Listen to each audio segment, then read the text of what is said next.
আসসালামু আলাইকুম। ওমরা ভিসা নিয়ে একটা খবর আপনারা গত 2 দিন ধরে সৌদি আরবের বিভিন্ন গণমাধ্যমে দেখেছেন এবং বাংলাদেশের গণমাধ্যমে দেখেছেন। 1 মাস মেয়াদের বিষয়টা 1 মাসের, তবে কিছু গণমাধ্যম এটাকে ঘুরিয়ে পেঁচিয়ে অন্যভাবে বলতে চেয়েছে। বিষয়টা হলো যে ওমরা ভিসা ওঠার পরে 1 মাসের মধ্যে সৌদি আরবে আসতে হবে, অর্থাৎ ফ্লাইট করাতে হবে। আগে যেটা আনটিল ভ্যালিড থাকতো 3 মাস, এখন হলো 1 মাস। ওই যে ভিজিট ভিসার মতো, ভিজিট ভিসার জন্য গত সপ্তাহে যে নিয়মটা করেছে যে ভিসা ওঠার 1 মাসের মধ্যে স্টাম্পিং করতে হবে, ঠিক যে আর ওমরা ভিসার ক্ষেত্রেও একই নিয়ম করেছে। তবে এখন পর্যন্ত এটা কার্যকর হয়নি।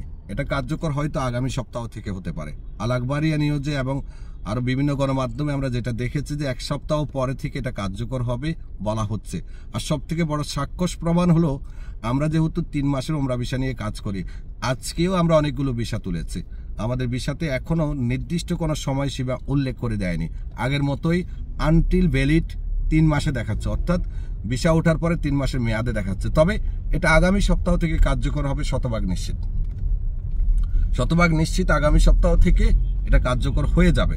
সো ভিসা উঠবে, ভিসা ওঠার পরে 1 মাসের মধ্যে সৌদিতে ট্রাভেল করতে হবে, সৌদিতে এন্ট্রি করতে হবে, এন্ট্রি করার পরে 3 মাস থাকতে পারবে। সো আপনারা যারা 3 মাসের ওমরা ভিসা নিতে চাচ্ছেন আমাদের সাথে যোগাযোগ করুন।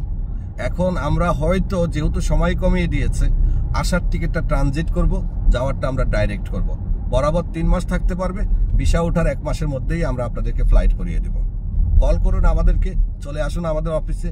আবারও 3 মাসে ভিসা ওঠা শুরু করেছে। আল্লাহ হাফেজ।